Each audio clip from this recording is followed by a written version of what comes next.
Sveicināti visi! Šodien es jums vēlos pastāstīt par 5 faktiem par kosmosu. Tātad sāksim ar pirmo. Es domāju, ka jūs nezinājāt, ka kosmos izplešas katru sekundi aizvien lielāks un lielāks. Un pēc 7,5 miljardiem gadiem pauši runa, ka kosmos būs tik liels un atzis ļoti augsts, ka būs meltumšie laiki. Arī tāpēc, ka zvaigznes atdzisīs, kļūs par sarkanajiem, melnajiem punduriem un iestāsies tiešām tums kosmosā. Tas pats notiks arī ar mūsu sauli. Otrais fakts. Es domāju, ka jūs arī nezinājāt, ka kosmos ir 4,6 miljardus gadus vecs. Tas ir diezgan daudz, un mēs dzīvojam tikai sākām veidoties pirms 3 miljoniem gadiem aptuveni. Trešais fakts. Vai zinājāt, ka mūsu saule ir 9 miljardus gadus veca?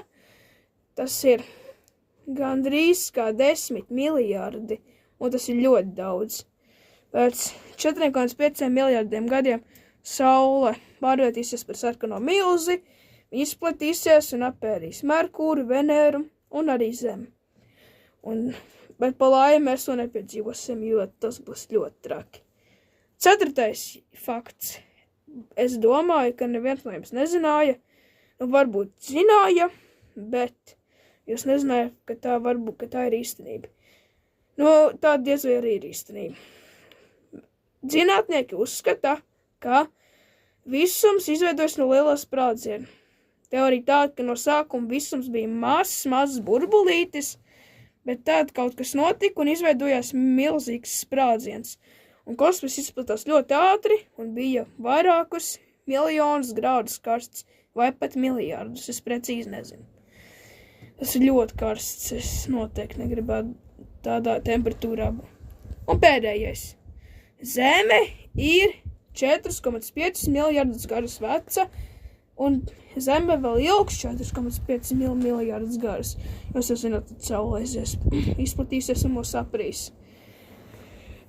Tie būs traki laiki, bet pa laimi mēs to nepiedzīvosim. Paldies par uzmanību, tiksimies nākamajā šortā. Es jums gribu vēl vienu lietu pateikt. Lūdzu, abonējiet, lai mēs uz 6. janvāri varētu dabūt 120 abonētus. Viss jāizdara, uzspiediet uz mani ikonu, iet mana kanāla aprakstā un uzspiediet abonēt. Paldies par jūsu uzmanību un tiksimies nākamajā šortā. Atā! Un viss jums arī saka tā!